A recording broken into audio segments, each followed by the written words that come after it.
Hello. Welcome to another episode of the Meter Cute interviews here on Meter and Mayhem. On this episode, I'll be chatting with poet, memoirist, and teacher Pauletta Hansel. Born and raised in southeastern Kentucky, Pauletta was Cincinnati's first poet laureate and the 2022 writer in residence for the Cincinnati and Hamilton County Public Library. She's a core member of the Urban Appalachian Community Coalition and past managing editor of Pine Mountain Sand and Gravel, the literary journal of the Southern Appalachian Writers Cooperative. She won Berea College's Weatherford Award in poetry for her 2017 collection Palindrome and the Poetry Society of Virginia's North American Book Award for her 2022 collection Heartbreak Tree.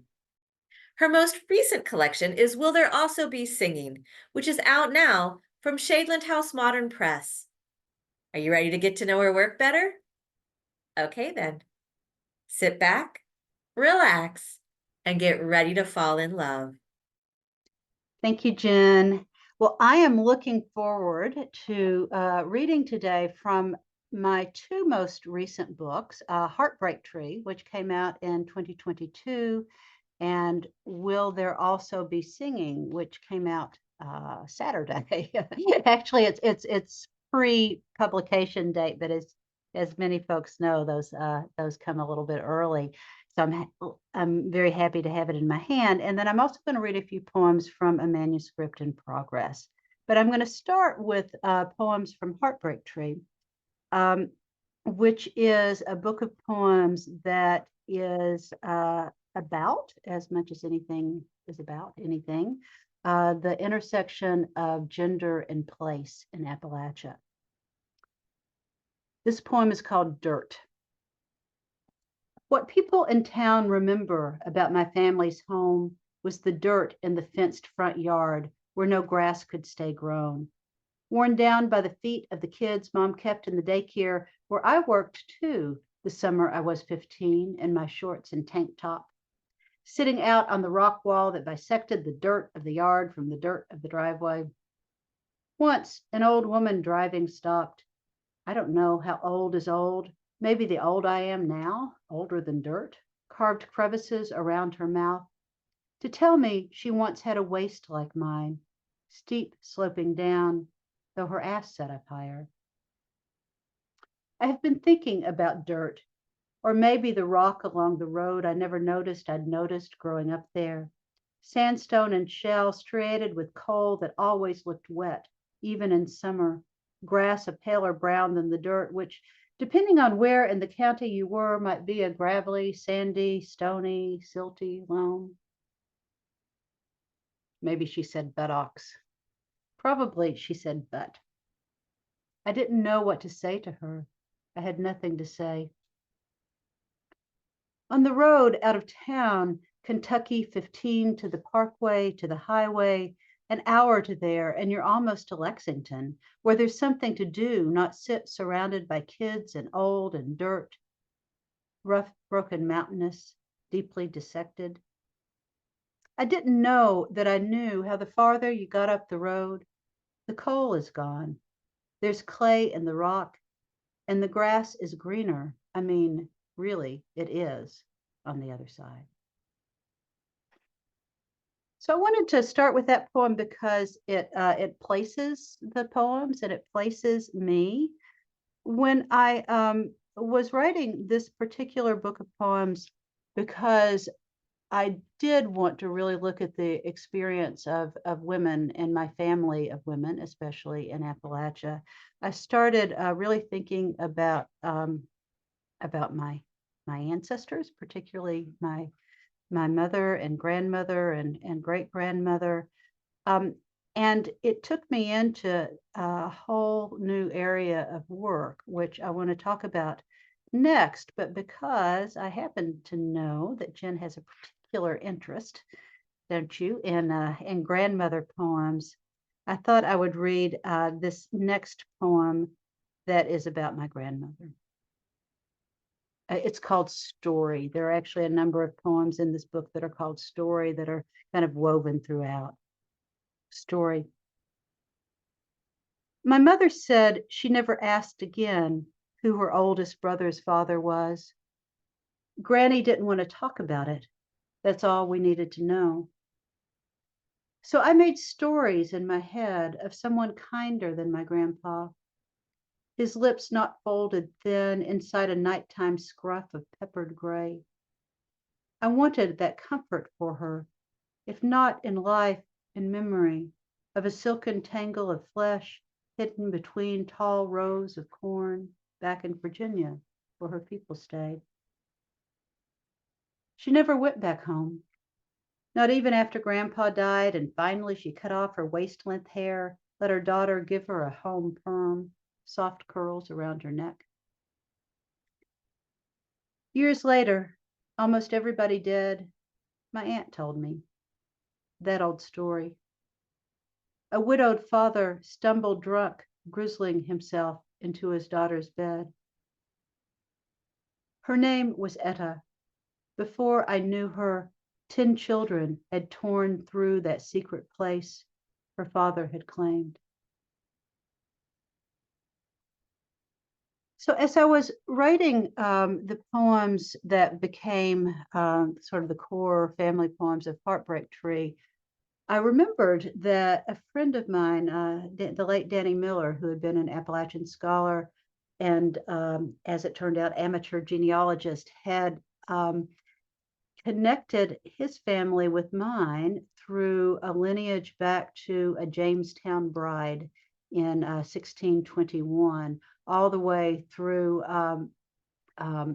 Virginia and to Maryland and Delaware for a while, and then into the mountains of North Carolina, and finally into the mountains of Southwest Virginia, where my granny and her mother were born. And that started me off on this whole obsessive creation of the book that I'm working on now. And I'm going to, even though that book isn't out yet, I'm going to skip to that now and then come back to my newest book. But it is tracing that lineage of women through what stories I can find and what I can imagine and what history I can weave around the stories. And I'm looking at it as a microcosm of women's history and Appalachian history and the history of the United States. And so I want to read a couple of poems from that manuscript in progress now. These are poems that are actually published in Still the Journal. And I'll read two of them. One about that great grandmother who was a Jamestown bride, and then one more generally about the grandmothers.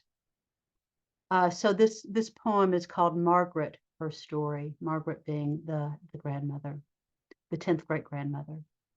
Margaret, Her Story. Grandmother, first spark of fire beneath the story which is not story, mere kindling that flares without the heat of plot. All scene and character, and that you surely were, a shivered maid upon the wooden ship so aptly named that carried you across. This story I tell mere kindling, and yet the flames bring heat to speak more than I know. You, Margaret, sailed on the Warwick 1621, a lady's maid. The bride ship, aptly named, carried you, age 25, among maids young and incorrupt, and you would marry well and often, more than you knew. Margaret from the Weir, nee Dawson, 1621, then Roughton, Attawell, Grimes. These meager scraps of story, we'll call them tender, maids young and incorrupt, you oldest among them, and you would live. That's no small matter. Your name with the few, Virginia's list of living, 1623. Not yet Roughton, much less Attawell or Grimes, living on scraps. You tender girl, how did you survive that war? How did you wed Ezekiah? Was it love? That's no small matter. Your name not yet by his, Virginia's list of living, 1623. By 1624, you were Margaret, blacksmith's wife. Your family just begun. Girl, you survived Ezekiah, Thomas, Edward. Was it ever love? 3 times a bride from sea-bound shivered maid. In 1624 you were Margaret, blacksmith's wife. Our family begun. Grandmother, first spark of fire beneath this story which is not done. And those of you who like poetic form may have noticed that that was a pantoum with repeating lines.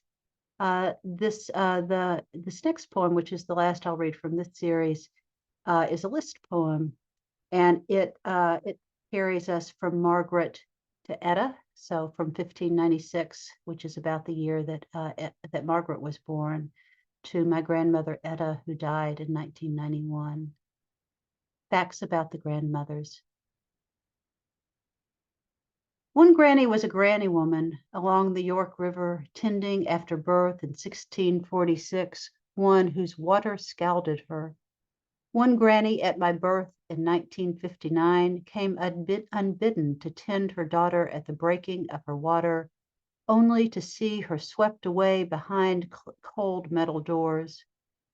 Most grannies raised the next of them along the banks of hungry rivers. They died of cancer, consumption, causes unknown. They outlived children, husbands, died before they were grannies at all. They died with nothing, died with livestock, jewelry, servants, slaves. One granny left to her children's children, another child's granny, another granny's child. 3 grannies left me photographs, each with sunken cheeks and unreadable eyes. I have no words writ with a granny's hand. A mark upon the page, I XE sign. One granny snored beside me in her feather bed, her Indian hair unleashed from its Pentecostal coil. One granny shot an Indian with his own gun. 4 pairs of grannies shared each other's names. One granny gave me hers and combed her fingers through my feathery curls. I have laid my hands on stones above 4 grannies' bones.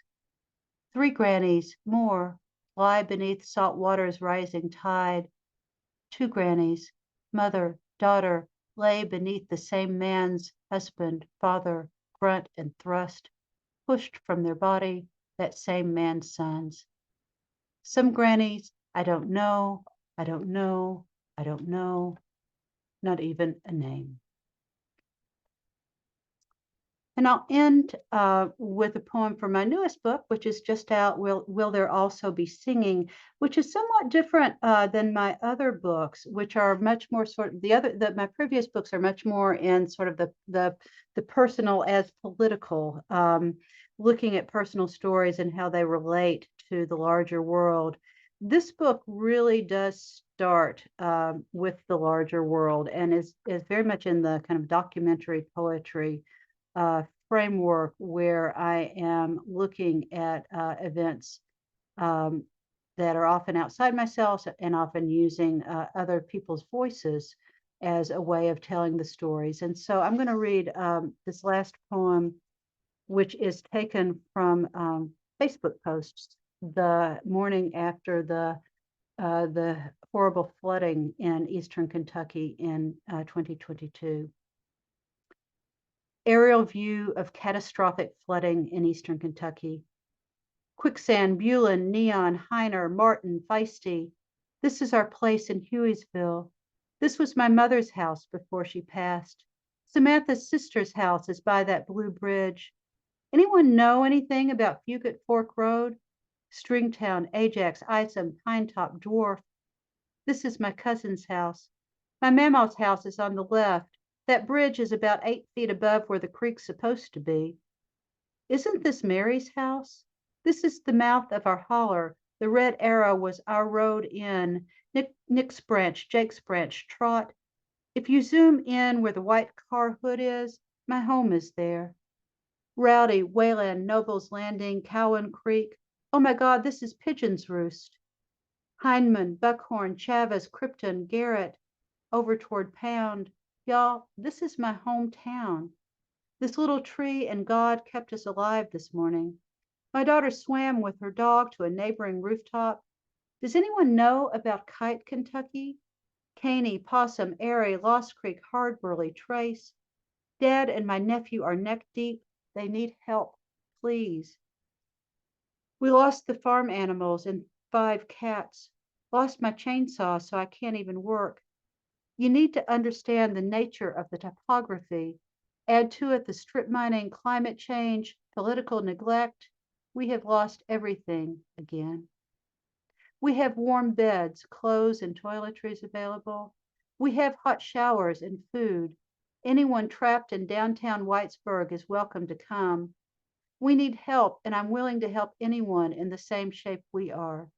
Your prayers are good, but we need to get federal and state assistance ASAP. Don't cry for Appalachia. Work for change however you can. Let's use the internet to tell our story. Thank you for posting. Much love and many blessings to you all from what's left. Thank you. Wow, Pauletta, that was a wonderful reading. I didn't want it to end. I had to sort of like pull my brain back in and go, okay, now we do the interview, we talk. Thank you, Jen. I really appreciate it. And I appreciate the chance to be able to share those poems. Yeah, you have such a way. One of the things that I've always loved about your work is your ability to sort of flow between details. That I've always loved your detail work. And what I also realized during this particular reading is that you also have a really gentle way of dealing with the hard stuff that makes it hit even that much heavier, right? Like it gives it that much more emphasis by, yeah. So I really appreciated those poems. Thank you. Thanks for reading those. Thank you. Well, I was reading the granny poems for you, so I I felt you there.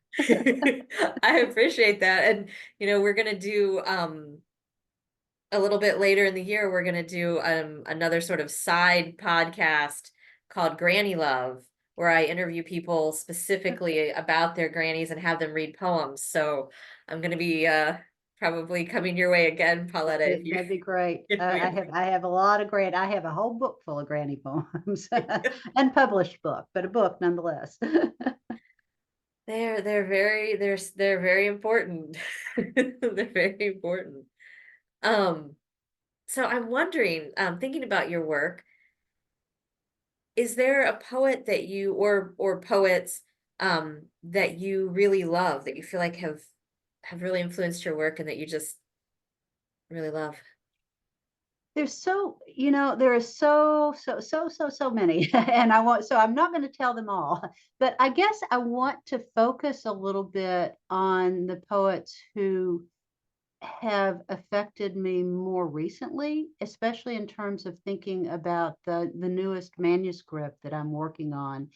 And so I've pulled out a few of those, and I just, I'll talk a little bit about them, but I can't, I can't talk about any of those poems that I've read without talking about Rebecca Gayle Howell, whose poetry is amazing.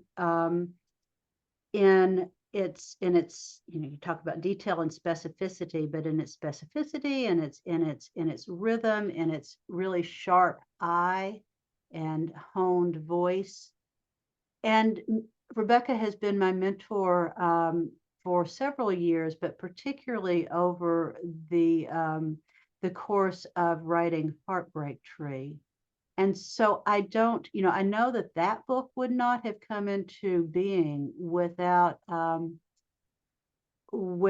helping to kind of create the container for that, and wanting to know more and more, and sort of moving me into a kind of truth telling that I had not always given myself permission for in the past. And Rebecca also introduced me to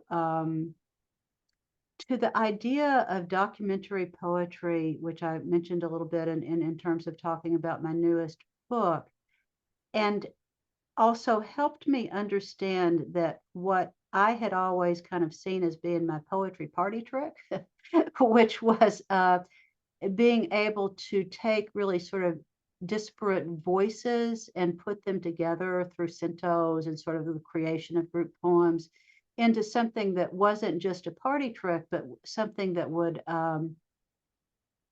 allow me to weave together multiple voices to speak a larger truth than my own, and introduced me to a number of poets who did that work.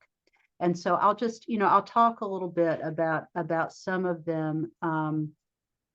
And in some ways I kind of hesitate to do it because it's like, oh my gosh, am I comparing myself to Muriel Rukeyser, for example? No, but Muriel Rukeyser's Book of the Dead, which was written in the early part of the 20th century and was documenting the horrible crimes of environmental crimes and worker crimes in West Virginia. That is still one of the largest mining disasters that has ever occurred in this country.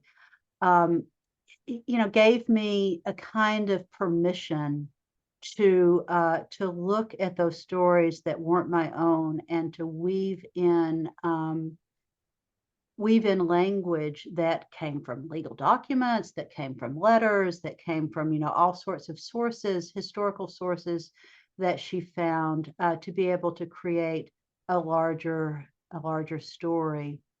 So that's definitely one. And also at the same time, C.D. Wright, and this is, I pulled out, this is actually a book of prose about poetry, but I was reading her poetry as well, who does really similar things in a very different way, and trusts readers to take the leap with her from one voice to another voice, from one kind of speaking to another speaking.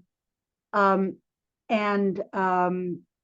Claudia Rankine, who is just amazing and who gave me a kind of permission to weave together prose and poetry in a way that I had not really considered. Is this a book of poems? Look at it.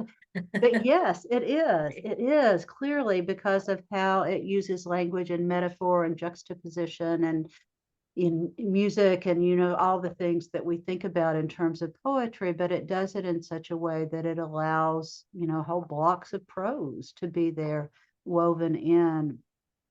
And then I'll just add to the list of people I can never compare myself to is Terence Hayes' American Sonnets for My Past and Future Assassins. And not only, is he working within the sonnet, the American sonnet, which Rebecca Gayle Howell does as well, and which I'm really drawn to as sort of a little pocket for poems. But it's a book length poem that has its own poems that you can read the poems kind of connected with each other, but also standalone poems, which is one of the things I'm really hoping for in this next collection. And plus just so brave and insightful in a way that I can only aspire to, but what can you do but aspire? It's like it's you have to have those aspirational poets. And then, but wait, there's more. Then more recently, I'm actually working with this book with my current poetry class, looking at voice through Tony Hoagland's The Art of Voice, and all my books piled up. But then using Lucille Clifton, the amazing Lucille Clifton, as an example. And this particular book is a little different than some of her others in that she does weave in so many voices, in addition to her own strong voice, into these poems, but does it in the sort of typically concise and amazingly clear-eyed Lucille Clifton way. So, I'm leaving out all the past and all the future and a lot of people in the present, but those are the sort of the poetry Bibles that I keep going to as I think about the work that I'm doing right now. Is there, of all those folks, is there a poem in one of those books that you would like to share with us now to sort of let us let us see what a poem you love? Sure. Yeah. Let me since we started with Rebecca and American Purgatory, let me choose one from her. And this is another one which, I talked about the Terrence Hayes as having sort of a book length poem. And this is certainly one that is also like that, in that Rebecca takes a she in American Purgatory, it is almost a novel in verse. She has a dystopian world that she is working with, and carries her characters through from beginning to end. And so I'm just going to read it random. This is called Try to See No Evil, from Rebecca Gayle Howell. From a distance, the brush fire looked like veins crossing, a flame's thin arm, like electric wires, like Christmas. Cigarette ash, a spot of grass, I swear my breath sparked. Sometimes I dream the ground approaches, a soil of copper snakes, tongues pronged as divining rods splitting the air. Last night, two diamond backs, a cross of tails bent to the motion of a clock. They moved down my neck. I woke cold and sweating. I woke knowing I had no home. They say the low moon is coming. Maybe so. Why else would the street dogs make so much noise? I wish it meant something. I wish a moon could pull so strong dirt would gush a well. I'd get my silver bucket. I'd open my mouth. The fire, it's a game. One guy sets it from boredom, and from boredom, the other puts it out. Wow. And that is a little sonnet. I mean, you can see just even looking at it that it's written in that 14 line, not quite metrical. Well, maybe it is. I'm not a good scanner, but it has that sonnet feel to it, even at that turn at the end. Yeah. I felt like I felt a way in another world when you were Yeah, reading that. yeah, Wow. yeah. She creates this whole world. I mean, she is multi-talented and totally amazing. Now, earlier you phrased it something like that she's been a mentor to you. Yeah. How did you connect with her? I met Rebecca many, many years ago when she was a student at University of Kentucky, I think. I'm pretty sure she was definitely a Lexington based poet, sort of right at the beginning of her career. And I was already living in Cincinnati, and met through Appalachian writing activities, through Chris Green, who's now the director of the Lloyd Jones Appalachian Center at Berea College, is I think actually who I met her with, and Gurney Norman, um, who was teaching at University of Kentucky. And then reconnected with Rebecca mostly through the Heinemann Settlement School, where she was briefly writer in residence, and also was teaching at the Appalachian writers program there, the week-long writers program. And I knew because we were also Facebook friends that she took on individual poets to work with one-on-one. And I was at a place in my writing where I felt like I really wanted that. I mean, I spend a lot of my time, you know, mentoring as a teacher, of course, mentoring other poets, and I learned so much from other poets through through that relationship, through being a teacher, through reading manuscripts. I mean, through all of the work that I do with other poets. But I just decided I wanted my person.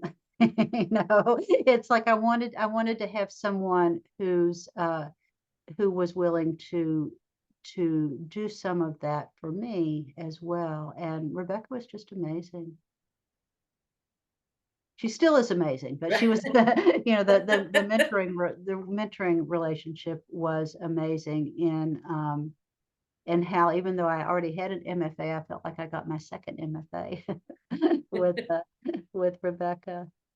Oh, that's great. That's wonderful, because sometimes connecting with a mentor can be a tough thing, can be hard to find in this writing world. And so that's wonderful. Yeah, and I've worked with, a number of other people who have been really, really, really helpful to me. But I think this was just, it was the right person at the right time. And it was a good match for me.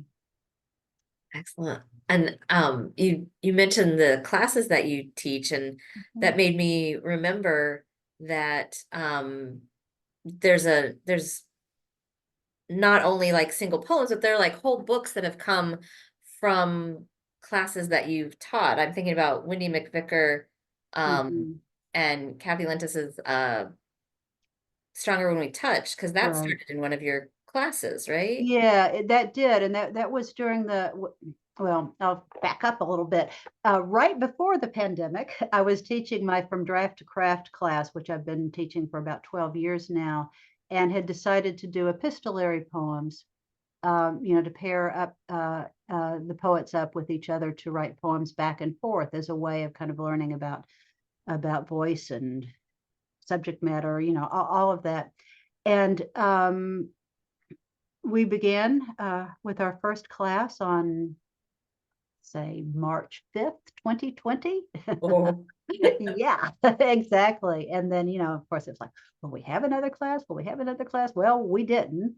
We may have a second one. I couldn't remember. I can't remember for sure. But we already had this process set up of being able to continue to stay in connection with each other.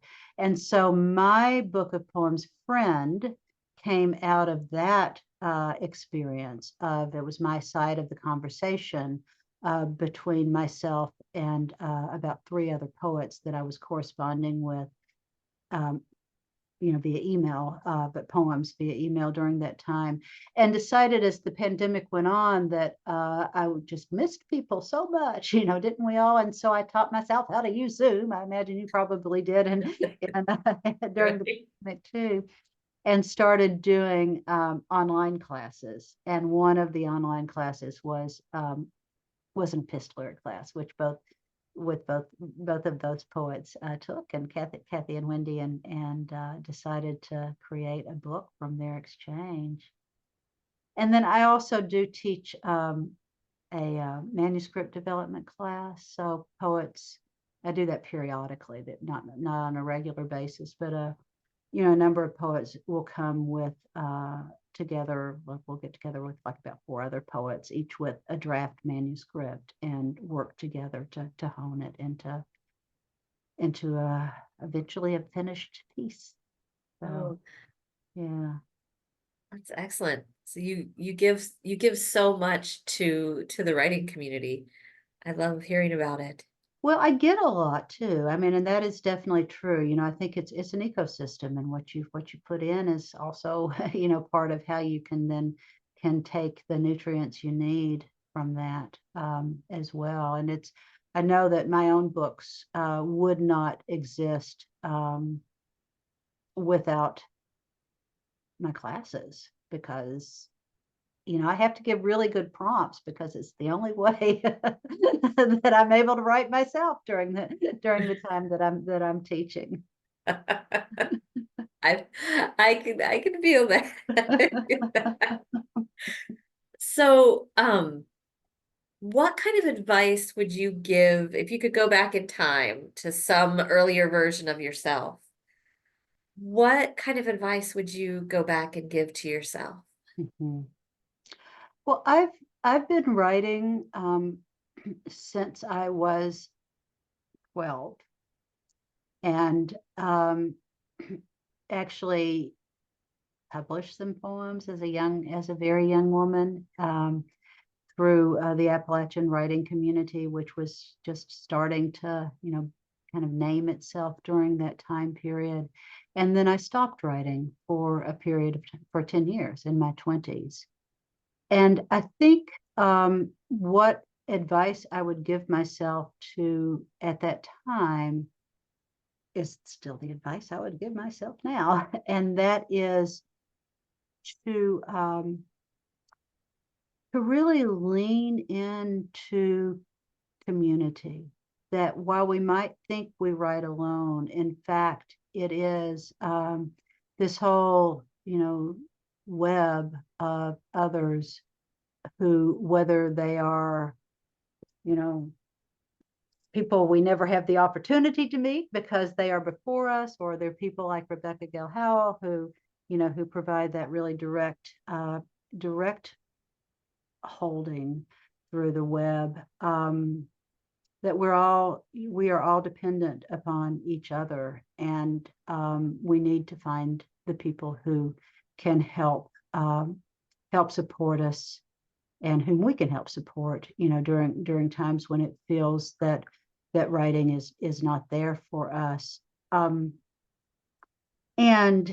one of the things that when I came out of my silence as a writer, one of the things that I told myself was that I needed to tell the truth. I needed to tell the truth to myself, and I could decide later if those poems would end up being seen by anyone other than myself. But if I tried to censor myself in my writing, I would not write. I know that I know that feeling as well. I think I have censored myself often in my life. Yeah. Do you find that are there a lot of poems that you have chosen not to share with the public, or do you tend to share most? I tend to share most. There are a few that I've shared only with with people who can, with ears that can hold those. I think that's that might be a Naomi Shihab Nye misquote, but you have to be careful telling things. Is I think the poem that came from. So there are a few, but mostly I do. My parents are dead, and there are some poems that I held until I lost my parents, Yeah. because I'm more likely to not share a poem because I don't want to hurt someone specific, as opposed to exposing myself. And so that made a difference, and I think that is also why it was the right time for me with Rebecca, who encouraged me to be very, very brave, that I was moving into my role as elder, within my family. And so I felt more obligation to tell the truth, as opposed to feeling held back from telling the truth because of hurting people who might have a different sense of privacy. Um, do other people in your family also write, or are you also the sort of the keeper of the stories in that way? Um, Primarily, well, it's a mix of things. My niece is doing much more of her own songwriting now. She is actually a very world famous DJ and producer and musician who goes by the name of The Blessed Madonna. She is in the techno world and is a DJ at the big sort of techno dance parties, but she is also a music producer and writer, and is doing much more of her own songwriting now. So I think we might be seeing more from her. My cousin, Kelly Hansel Haywood, is also a poet. She lives in Letcher County, Kentucky, and she's a poet and a memoirist, and does some very brave and amazing work, and has written about that side of the family, the Hansel side of the family. But otherwise, yeah, I mean, my cousin Loretta, I'm really grateful for her, because she's such a wonderful reader and is so interested in the stories. and has been interested in the family stories at times when I was not. So I'm able to get those family stories from her every now and then. And I think if Loretta decided to, she would be an amazing writer, but she's not at this point, not writing. Well, I'm glad that you are keeping the stories for your family and choosing to share them with us as well. Thank you, Jen. Um, Thinking about you said something earlier about you were giving advice, but it was also the advice you give yourself now. Is there advice you think that earlier version of yourself would give to you? Hmm. Yeah, I think about that a lot. In fact, in Heartbreak Tree, there's a whole kind of series of letters to myself 15 when I acknowledged that she might not be particularly wowed by who I am now. So I'm afraid that she was much more about publishing and about sort of being seen than going inward, although there was some of both. Um, but that's a great question, and I'm going to pause for a moment and think about that. Um, I do think that younger self would also want me to keep telling the truths of our life, and certainly at that that younger age, I had more fear around writing personal stories, around using sort of the self as a frame for larger societal issues, that I thought I should be writing. I thought I should be writing things that I was not able to write. So I think that she at least would be proud of that. And she probably also would be proud that I'm finally writing some political poems, for heaven's sakes.